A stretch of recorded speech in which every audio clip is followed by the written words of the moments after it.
Good morning. In case anyone doesn't know anyone who's here today, from my far right, Dr. Malatras, who's not really a doctor, Dr. Zucker, who is really a doctor. To my left, Melissa DeRosa, Secretary to the Governor. To her left, Robert Mejica, Budget Director. Let's give you some facts today. My man, Sergeant Joe Friday, just the facts, ma'am. My daughters say nobody understands who Joe Friday is. That's their mistake. Dragnet was an underappreciated cinematic treasure, in my opinion. Joe Friday, just the facts, just the facts. Here are just the facts. Hospitalization rate is down from 18,000 to 17,000 mark. That is good news. Total hospitalizations down.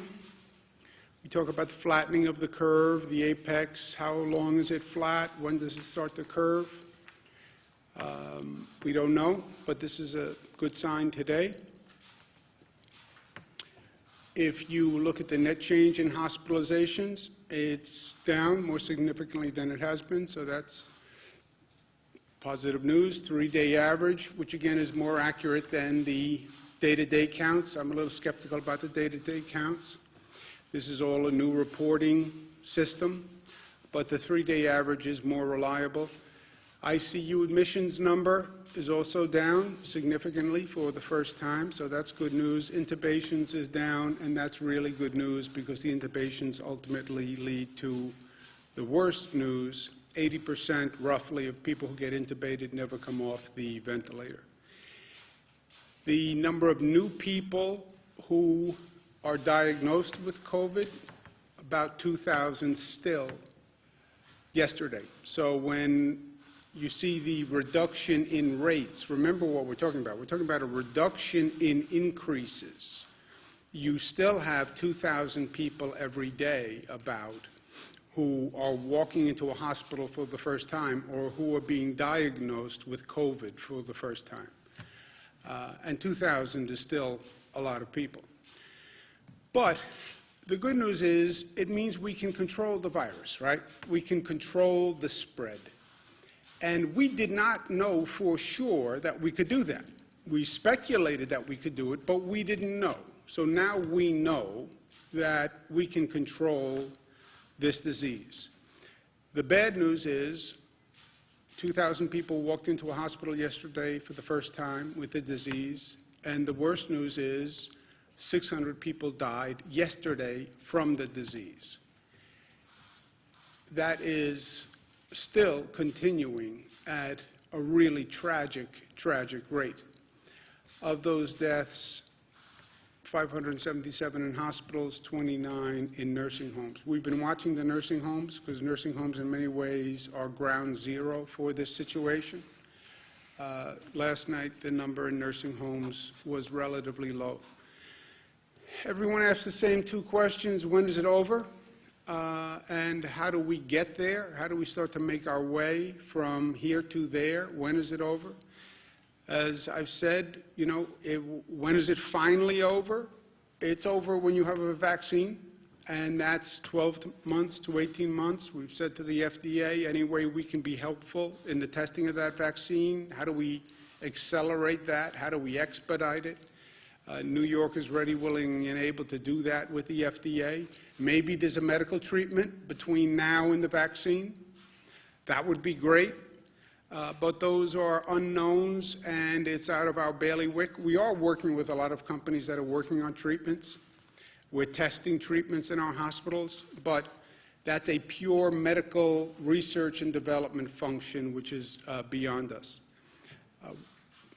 At the same time, how do we unpause New York? New York is now on pause. How do we unpause it?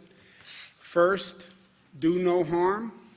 Don't let that infection rate go up to the best of your ability. Don't lose the progress that you have made. Second, now go back that we have some stability and we can actually work with the healthcare system, which we had on overdrive for many, many weeks, and we had increased the capacity, as you remember. Every hospital had to increase capacity 50%. I mean, just think about that. 50% more beds, staffing those beds during this horrific period. Now we have a chance to be more intelligent, frankly, about handling our healthcare system. Testing and tracing, testing and tracing, testing and tracing, and we need the federal government to work with us on that. And then phasing an economic return to the quote-unquote new normal, right? Those are all activities that are going on at the same time, and that's our plan to quote-unquote unpause New York. You stopped everything. How do you now restart that machine in a coordinated way that doesn't drive up the infection rate? That's the balance that we're trying to strike. On unpausing and having businesses open, that is a nuanced question. There's no light switch. It's not all businesses go back tomorrow. It's what businesses, what do they do, what risks do they pose, and what changes can they make in their business to make them more safe. You know, this is not just government deciding. It's government deciding with private businesses who now have to take a look at this new normal, this new reality, and tell us how they think they can adjust to it. One of our questions in evaluations is, how essential is that business service, right? You have to start somewhere. Right now we have the economy working with what are quote-unquote essential workers. That's why the grocery store is open. That's why public transit is running. All right, so we want to start to bring the economy back, move up one tranche on how you define essential. What's the next level of essential businesses? Are there certain businesses that are inherently safer or can be safer? And then let's talk about how we reopen them and where we reopen them. And these are all questions that we have to work through on a case-by-case basis. But there is a matrix. And the matrix is how important is the business to society, how essential a service, and how risky is that business from a rate of infection. And obviously, the more essential a business, the lower the risk, the more they are a priority. And then how do you do it? You do it in phases of priority, and then you phase it up the way we phased it down, which is by percentages. And this is going to be an ongoing process over the coming weeks that we're working through with the other states. But the what, the how, the when, looking at how important that business is and what the risk that business poses, and then do it in coordination with our other states, because this is really a regional issue, and it should be addressed on that basis. Coordinating with the other states doesn't mean we'll always be in lockstep, but we'll talk through everything first, and hopefully we're not doing something that's contradictory to another state. At a minimum. And so far, so good on that exercise. And that analysis is ongoing. But it's not going to be all about what government does, what government does. The private sector now has to think about what they do and how they do it and how they can do it differently in this new normal. Reimagine your workplace. And we learned a lot through this situation. People worked from home. Well, how many people can continue to work from home and the business still work? How do you socially distance in the workplace? Can you socially distance in your workplace? What are your new normal procedures and practices? How do you think you're going to get workers back and forth? And what precautions would you take? In the workplace, how would people work, and where would they sit, or where would they stand, and how do you do it without conference meetings, and how do you do it without gatherings? How are you going to interact with the public in a way that keeps the public safe, right? We're talking about businesses that pose a lower risk, tell us how you intend to organize and conduct your business. And can you do it in a way that poses a lower risk? And what would you do with your workforce to make sure if an infection happens that we can jump on it quickly? And then as we're going through all this planning, this is going to be a moment of transformation for society. And we paid a very high price for it. But how do we learn the lessons so that this new normal is a better New York? And there are lessons that we must learn from this because we do need to do things differently, or we can do things differently and we can do things better. Part of the way across that bridge is testing. It is the single best tool to inform decisions and to calibrate all of this. This new testing world is a new frontier for all of us. New York State has been very aggressive about doing testing. We set a very ambitious goal when we began, and I'm happy to say they did it. We've done 500,000 tests in 30 days. That's more than California, Florida, and Michigan combined. And this is all about figuring it out first and taking a system that frankly didn't exist and creating this testing system and this testing regimen. 500,000 tests in 1 month. It sounds great, and it was great. It was a great accomplishment. And congratulations to everyone who put it together.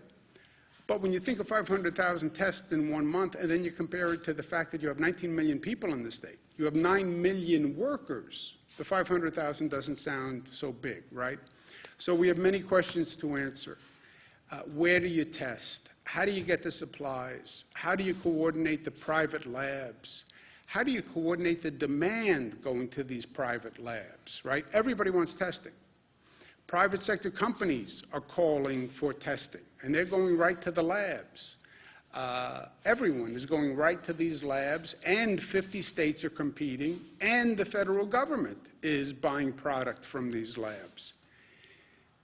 This has to be figured out, and it can only be figured out in partnership with the federal government. On top of that, once you go from testing, you have to trace every person who comes up positive. Trace means investigate. Investigate all those prior contacts. And then one contact, you test that person, leads you to another person. So the tracing investigators are really assembling an army that does not now exist. I spoke to the White House again this morning about it. I understand that this is a problematic area and the federal government's not eager to get involved in testing. I get that, but the plain reality here is we have to do it in partnership with the federal government. You're talking about supply chains that go back to China. A state does not have the capacity to do that. And there's no reason why you would have 50 states each trying to figure this out on their own, competing with the federal government, competing with the private sector. So I'm very much looking forward to the federal government's willingness to tackle this, understanding that it will be imperfect at best. But if we work together, we can do better than any of us could do alone. And that's what this is all about. You're not going to achieve optimum performance. You can't put together this national system with perfection. So people are understandably reluctant to get involved. But understanding the risk and understanding that it's never going to be done perfectly, if we work together, we can do better. And that's what we have to actually accomplish. We have to strengthen the healthcare system.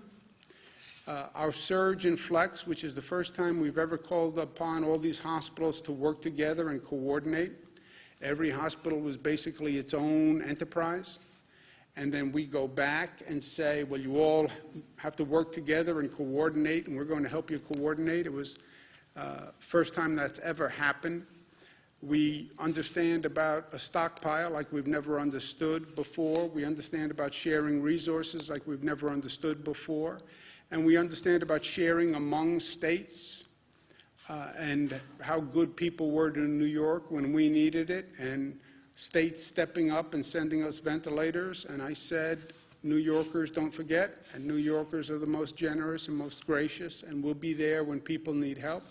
New Jersey is still looking at their curve rising. The wave hasn't crested in New Jersey. They're our neighbors. Anything we can do to help. I've told Governor Murphy all he has to do is ask. We're here, and we're going to send 100 ventilators to New Jersey. But the key to all of this, the calibration, is the infection rate. And this gets a little technical, but I need people to really understand this. Why don't you open tomorrow? Because we're afraid the infection rate will go up. And everything we've been doing is to slow the infection rate. Well, how do you track the infection rate? We don't. We don't track infection rates. We see hospitalization rates, which are different. A hospitalization rate is a person who got infected and became seriously ill, so they had to go to the hospital. But we don't know how many people have been infected or are getting infected. We only know at this point how many people walk into a hospital, okay? Or how many people get tested in a nursing home. If you have advanced testing, then you'll have a better idea what % of your population has actually been exposed. That's what the antibody testing is all about. But the key is, as you're making this calibration on the reopening of the economy, as you're bringing more people out of their homes, how fast is that virus spreading, and how quickly is that infection rate rising, right? Dr. Fauci said early on that this virus spreads. It does it very well. And we know that, and we've learned it the hard way. The rate of infection is everything, okay? All those early projection models assumed a higher rate of infection, a higher rate of spread. That's why they were calling for so many more hospital beds, many more mortalities, because they projected a higher rate of spread. That has not happened so far. Caveat, so far. We've controlled the beast. We've brought the rate of spread down. If their rate of spread actually happened, we would have been in a much, much worse situation, and we would have been in a really bad place. I mean, their projections were staggering. And it didn't happen because we slowed the models. But remember what they were talking about. CDC, which is supposed to be the preeminent source, 160 million to 214 million people infected, they were projecting. That was only March 13th. That's what the CDC was projecting. You know how many 160 to 214 million are? We only have 328 million people in the country. They were projecting more than half of the population, and maybe 2/3 of the population infected. And that was only a month ago. They were saying 2.4 million people to 21 million people would be hospitalized. You know how many that is? We only have 900,000 hospital beds in the nation. They were saying, by their projection, a minimum of twice as many people would need hospital beds as we have hospital beds. Just imagine that. That was the CDC. The White House Coronavirus Task Force, the same thing. White House Coronavirus Task Force was saying 1.5 to 2.2 million deaths. Deaths. And that was the White House Coronavirus Task Force as of March 31. Okay? Best case scenario, 100 to 240,000 with mitigation efforts. March 31, just over 2 weeks ago. So, and that's why all of these models said the same thing. They were all believing a higher infection rate. Now, and that's McKinsey, and that's Columbia, and that's Cornell, that's all of them. That's the Gates-funded model. They were all projecting a higher infection rate. We slowed the infection rate by our actions, and that's why we're in a better position today. Now, what does the infection rate mean?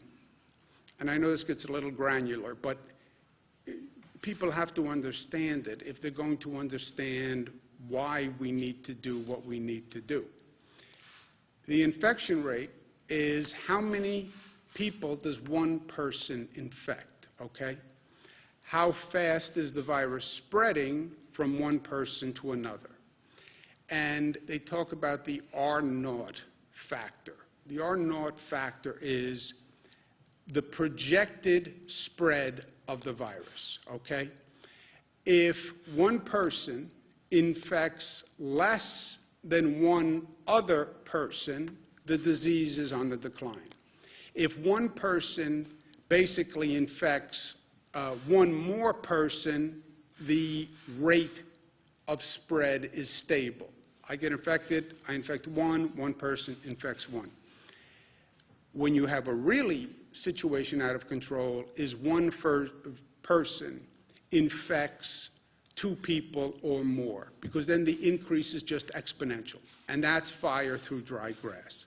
This is what they were all trying to project, and this is what we have to control as we start to reopen the economy.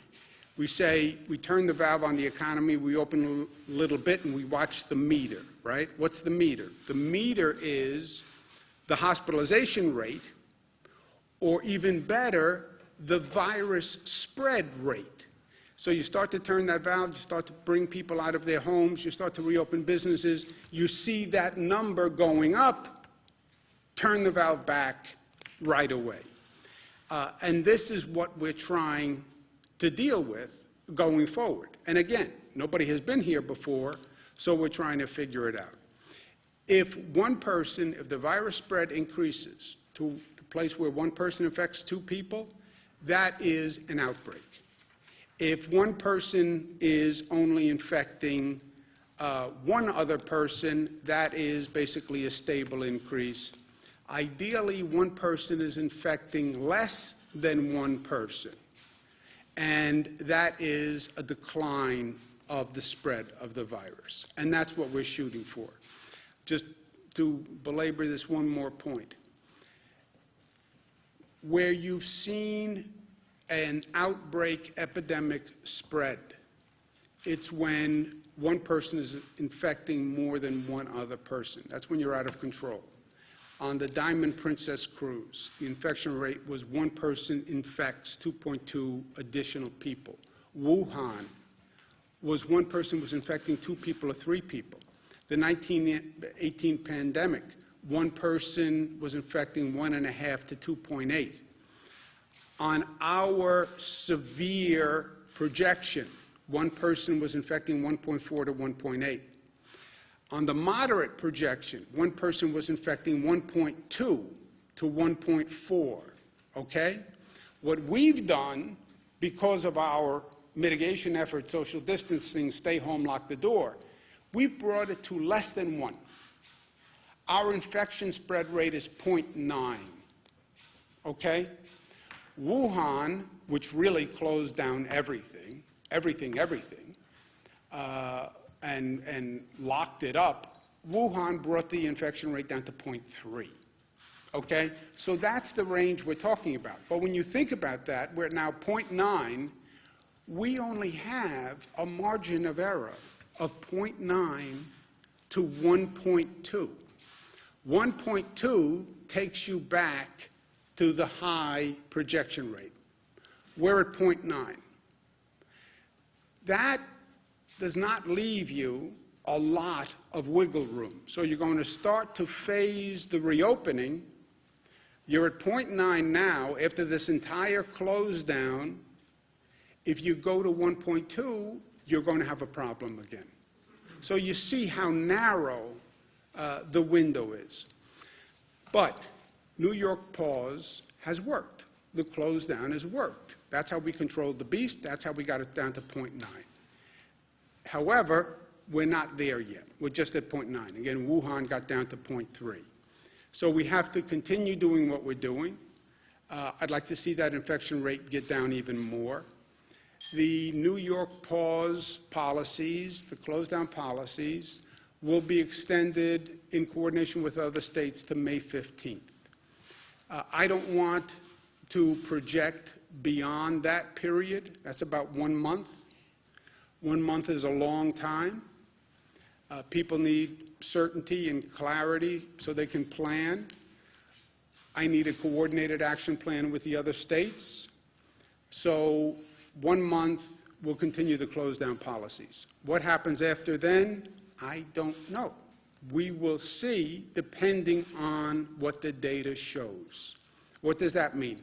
Tell me what our infection rate spread is. Is it 0.9? Is it 1? Is it 0.7? Tell me what the hospitalization rate is.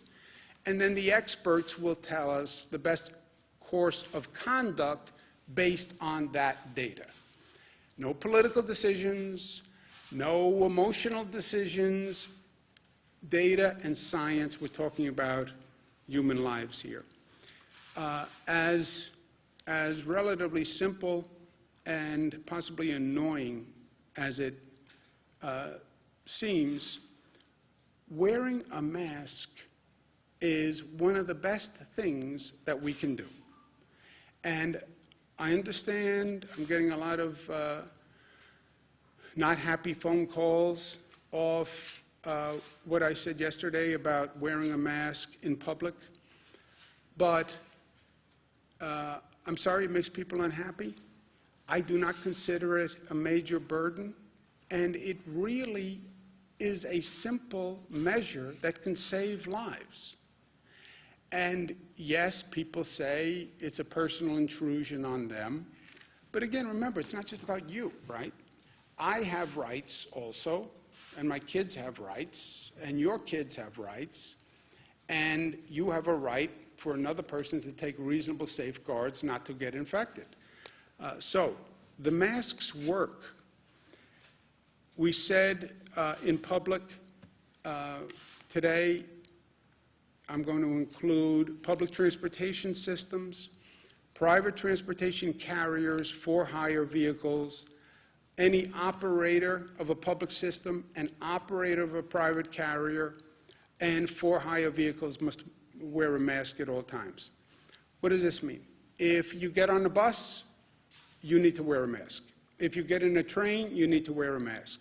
If you get into a private car service, Uber, Lyft, the operator needs to wear a mask. If you get on a private bus, the operator needs to wear a mask, and you need to wear a mask on a private carrier. So is this inconvenient? Yes, but you're in a closed environment by definition. You're not socially distancing by definition. You're the front seat of a car to a back seat of a car. You're one seat in a bus to another seat in a bus. This is a precaution for everyone that I think balances individual liberties with a social conscience. This will go into effect Friday, 8 p.m. Ultimately, what determines the rate of infection? You do, and I do. That's what this all comes down to, as simple as it sounds. It's not about government. It's not about anything else. It's about what people decide to do and what people have decided to do. They have brought this infection rate down. It's that simple. Nurses, doctors did a phenomenal job. First responders did a phenomenal job. Essential workers did a phenomenal job. But that rate came down because people changed their behavior. That's what happened. It is about the behavior of our people. It's that simple. It's our behavior. It's our level of discipline. It's how we educate our children. It's how considerate we are of others. What we're willing to do to safeguard others' health in our community. That's what makes all the difference on what we're doing. And it is the simple things. It's wearing a mask, it's washing your hands, it's the hand sanitizer, it's the social distance, it's making sure your children understand what to do, what not to do. It's all of these simple procedures that seem almost insignificant, but on a collective basis make all the difference in the world. And it is making smart choices. I want to get out of the house, I'm going crazy, I need to do this, I need to do this. I know, but be smart. Be smart. And engage what you're doing relative to everyone else and relative to the overall goal. But I will tell you, and I don't know that people truly appreciated this, I don't know that I did, of all the unique aspects that we have learned going through this, the most positive and the most surprising to me has been how people have responded. The policies that I have communicated are not worth the paper they are printed on. I could stand up here as governor and say, we must do this, we must do this, we must do this. These are some of the most life-changing policies government has ever issued. Think about it. This is not government saying, here's your tax rate, here's age of voting. This is government saying, stay in your house, don't touch another person, wear a mask.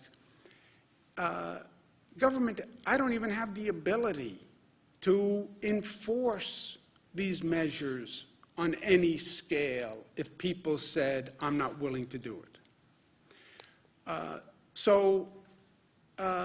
These policies, which are difficult, which are life-changing, they are being implemented by people because people are choosing to do the right thing. It is that simple. And what this is all about, today, the masks on transportation. I trust in New Yorkers. You know, I believe if the facts are presented to the people in this state, New Yorkers will do the right thing. What is the right thing? There's always a right thing. It is the appropriate path that is socially and morally correct.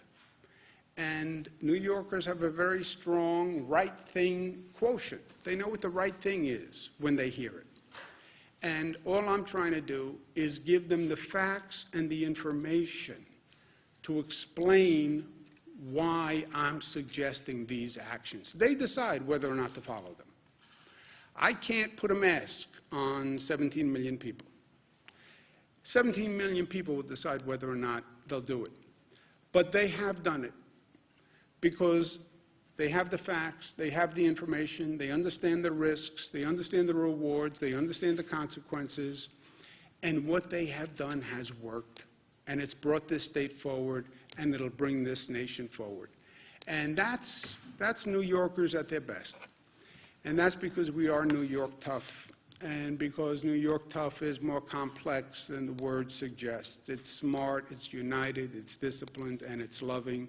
And New Yorkers have proven that time and time again, every day for 46 days. Questions? Governor, let me answer. 10 nursing home residents have died of COVID-19. Can we do this today? Let's try something new. Let's not all talk over everyone. I'll make sure we answer. I'll get to you to answer the question.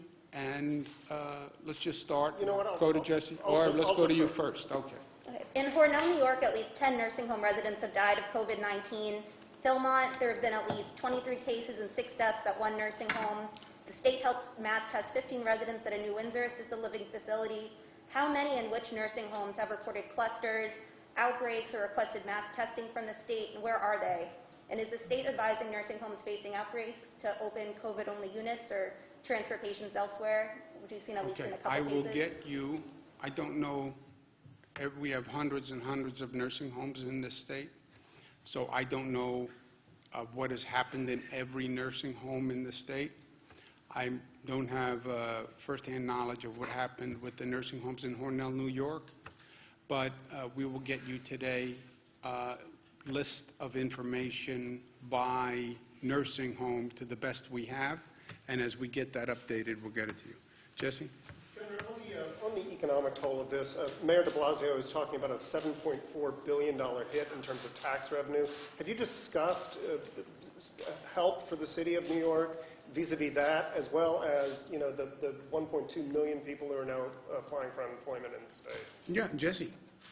It's simple. Yes, we've had multiple conversations. It's not just New York City. It's Nassau County, Suffolk County, Westchester County. It's every county in the state. It's every local government in the state. And the short answer is we cannot do it. You know, I have a $10 to $15 billion hole. So I'm not in any position to help any of them. That's why I've said this is where the federal government has to step in. And it defies understanding that the federal government is going to say, we passed major pieces of legislation, pat us on the back, to protect the economy and move the economy forward, but you don't fund state and local governments? And when you don't fund the state and local government, it means the state and local government has to turn around and cut everybody that relies on them. It's not smart, it's not right, it's counterproductive. I understand you don't get the same political credit when you fund New York State or New York City or Nassau County or Suffolk County because it doesn't represent any voters, any people. It's just a governmental entity. I get that. And I get that politically they like to pass legislation where they can call up someone when they get home and say, hey, Jesse, I got a check for you. I understand that. But at one point, you have to put the politics aside and say, we have to do something that's actually makes a difference. And how can you even pretend that you're addressing this crisis when you're starving state and local governments? And that's not a Democrat to Republicans. National Governors Association, headed by a chairman who's Republican, Governor Hogan, great guy, great governor. Myself as vice chairman, we sent a letter saying that to the administration. And by the way, I say it to my Democratic congressional members. I said to Senator Schumer, I said to Senator Gillibrand, you pass a piece of legislation that starves state and local governments, you're not helping the country. You're just not. Well, we have to get to yes. It doesn't matter to get to yes if the bill doesn't do what the purpose is. Bernadette? Just to follow Marina's question real quickly, why has it taken so long to get specific information about specific nursing homes? That would seem to be in the public interest for people to know where people are dying. We're putting it together. You know, you have to appreciate the practical reality here. That's why I say watch this whole reporting system. You have hospitals that are dealing with hell every day. And you're basically saying, make sure your report isn't late, which is what the Department of Health says. Nursing homes that are dealing with hellacious situations, or make sure your report is on time. Yeah, and look, I've been on the phone with these types of facilities, and they say, I understand, make sure my report is on time. I have 7 people critically ill. I'm short-staffed, I don't have enough PPE, and you're giving me a hard time about reports. So in the balance of things, I understand the degree of difficulty. And how many nursing homes are there? 613. 613 nursing homes, right? So you're not talking about one phone call. But we are getting the data. It is coming in. When will we have it? Do we know? Today.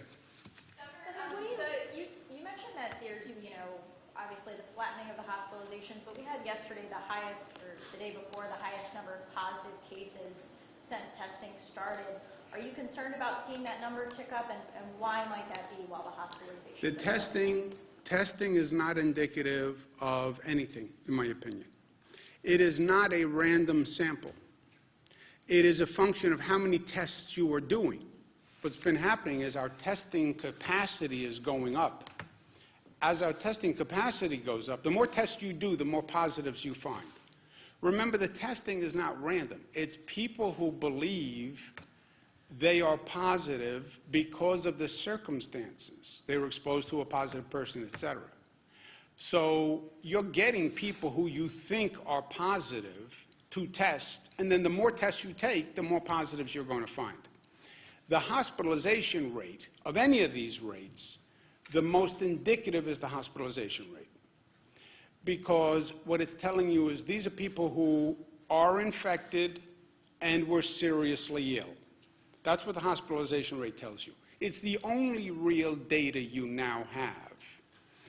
It doesn't tell you the rate of infection spread and whether it's increasing or decreasing. But it tells you how many people walked into the hospital who were positive after they were tested and who were seriously ill. That's the only number you have that is statistically representative. President Trump accused New York City of padding the death count, padding the numbers, because they changed the way that they're reporting. So now they're saying they added something like 3,800 new deaths based on in-home deaths. What do you say to that? Do you think that the president is correct in saying that? And also, when is the state going to start having that separate category? Yeah, Melissa knows this better than I do. Look, I think what you're seeing is, well, first, I don't know what the president said specifically, what his words were. And I don't, why would New York City want to inflate a death toll? I mean, that doesn't make a lot of sense. It's bad enough as it is. It's painful enough as it is. Why would you want to inflate a death toll? Look, I don't know, but it sounds even more bizarre than usual that anyone would want to do that. I think what's happening is they're changing. CDC put out different guidelines about what numbers you must report. We've always said all we really know are deaths in a hospital or deaths in a nursing home. Could people be dying at home because of the coronavirus and we're not counting them? Yes. Was this a rough estimate? Yes. So now we're trying to refine the estimate, other categories, other possibilities. I think that's what it is more than anything. It's more of a reporting process. But Melissa, do you know anything more about it? No, it's exactly what the governor said. So the CDC put out guidance on reporting. So actually, it's the president's own CDC that put out this guidance. And the city was very clear. They actually did not tack on that number to the total death count. They created a new category that's called probable deaths. This gets murky, right, because a lot of people are dying of various things, and if it's shortness of breath or you had a fever, there's a lot of assumptions that could be going on behind the positive. Everybody knows in this room, Assemblyman Brodsky, the assumption was that he had died from COVID. A few days later, they discovered it actually wasn't COVID. So the number is not precise, and the city actually did not put that number into the death count number. It's a separate category. I actually believe the press misreported this in some instances and conflated the two. And so that's what it was. But they did not pad the numbers, and this was a CDC-directed category that the city started reporting that the state is actually also working to report. Excuse me a second. Did you want to add something, Doctor? It's exactly what you had mentioned. They're presumed, as Melissa said, they're presumed deaths, that somebody died from something which may have been a different respiratory illness, and they said, well, maybe it's coronavirus. Right, because the Post reported last week that EMS and law enforcement were going to homes and getting that raw data and saying, hey, this could potentially be a much larger number. So is that the kind of misreporting? No. So what I'm saying when I say conflating, I'm saying there's probable deaths, and then there's the people who we know to have confirmed died of COVID. They tested positive, or after they died, there was an autopsy done, they tested them, and they confirmed after they died that they had COVID. So probable is a category that it's somebody who died, and based on the symptoms or based on how they died, they believe that it could probably have been COVID. So that's that category.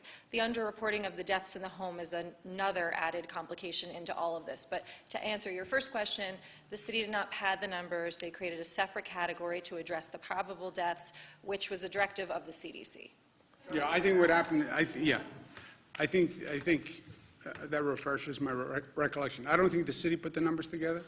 I think the Times wrote a story that put the numbers together and then said they had a much higher number. I get it's a great headline, but it's not totally accurate. Karen? Reports out of hospitals that some of the COVID patients, or a significant number, are having kidney failure, and that now that there's a shortage of the dialysis machines. I guess maybe that's more of a question for Dr. Zucker of how, is that something that you're Shortage of worried about dialysis machines? We have heard that we are looking into this about those who need renal dialysis and to make sure the machines are available for individuals.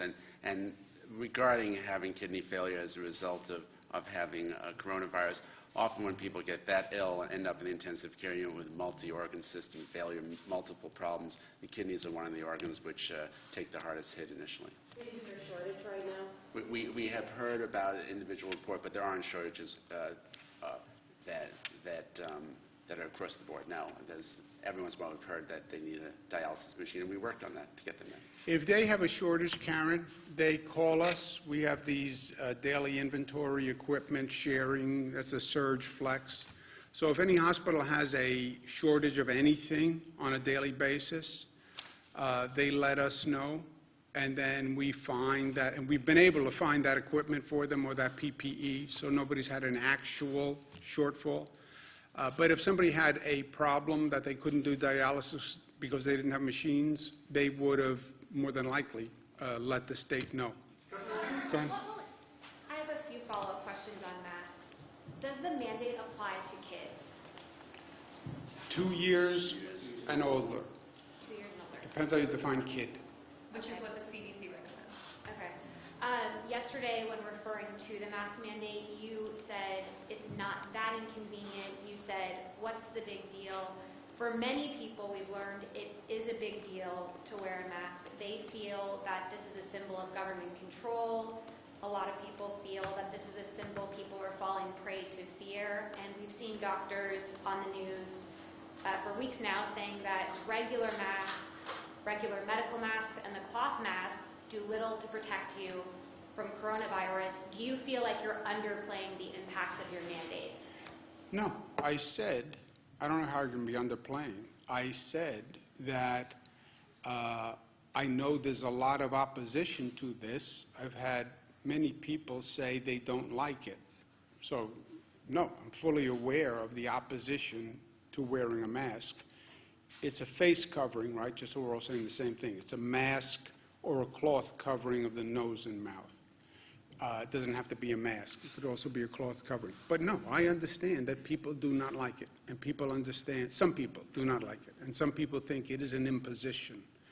And it is a government overreach. I understand that. By the way, some people think the close down order was a government overreach. Some people think that this is all a fabrication and a political conspiracy. To them, I say, if you don't think 600 people died yesterday, and if you don't think that's a problem, I disagree with you.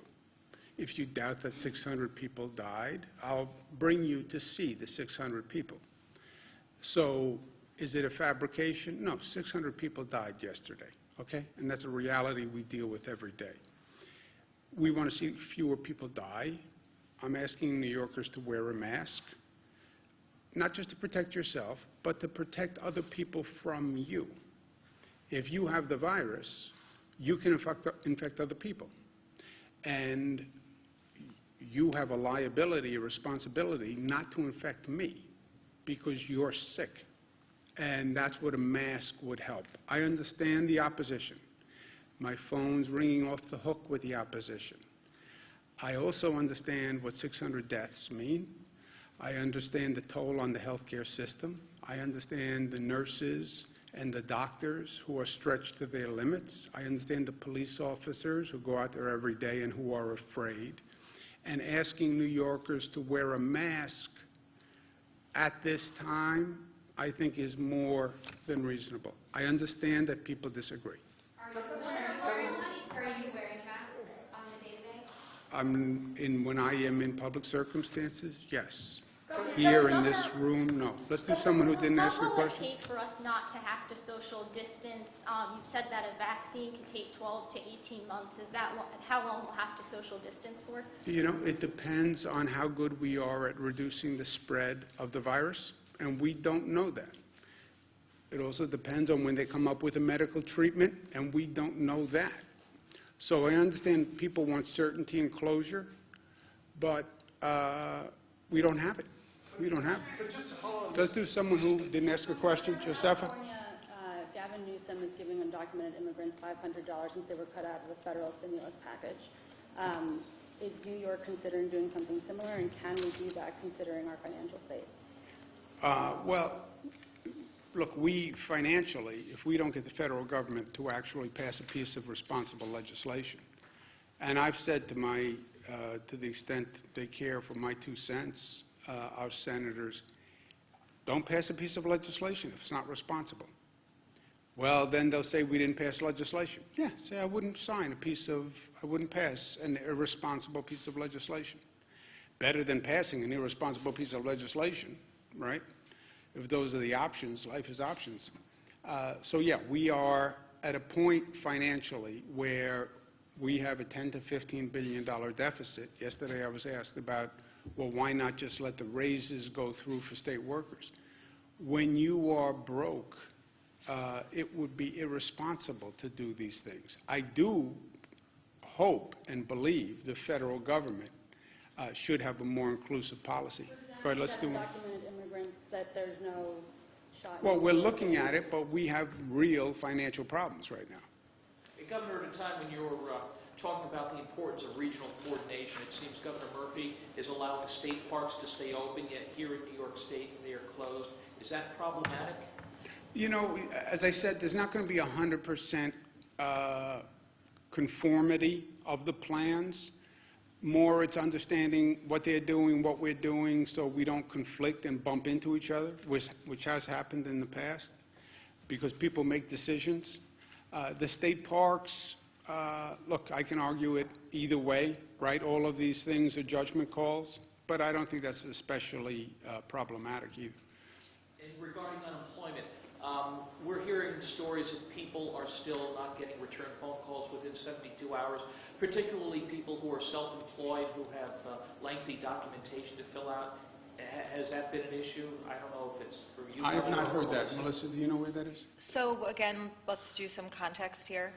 As Jesse noted, and the Labor Department is going to be putting out the figures later today, another 400,000 people filed claims for uninsurance in the last week, the week ending this past Friday, which brings us up to 1.2 million claims in the last 5 weeks.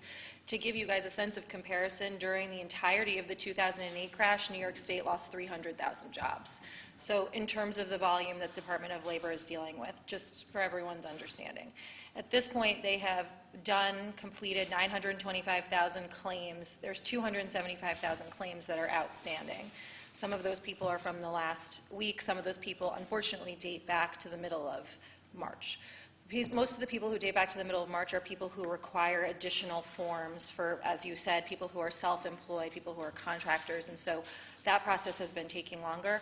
We're working together to try to figure out the best way possible to expedite this. It's great that the system has worked better for some. If you're one of the people who are still struggling, it doesn't matter at all, and we understand that, and I sympathize with that, and I apologize for that. And we're going to continue to do everything we can to bring the system up to deal with this scale as soon as possible. Let's do one more. Somebody go ahead. What about low-income people or homeless people who maybe might not be able to purchase a mask? Is there going to be a way for them to maybe pick up one or something? Yes, we're working on that, and we're working with local governments in making sure people who can't pay for a mask can have one. Remember, it's not a mask. It's a face covering, so it can be a handkerchief, a bandana, it can be a cloth covering, et cetera. It can be stylish or fashionable or just boring and plain like mine. All right, I'm going to go to work.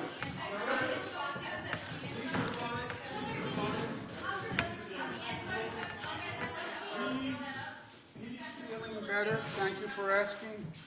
His wife now tested positive, so he feels, obviously, we're not sure how Christina, is my brother's wife, how she got the virus, but assuming he gave it to her because she was helping take care of him, he feels bad about that on a personal level, and on a practical level, he's sick in the basement. Christina's quarantined upstairs. They have 3 kids, so it's a practical hardship. But he's feeling better. Thank you very much for asking. Thank you.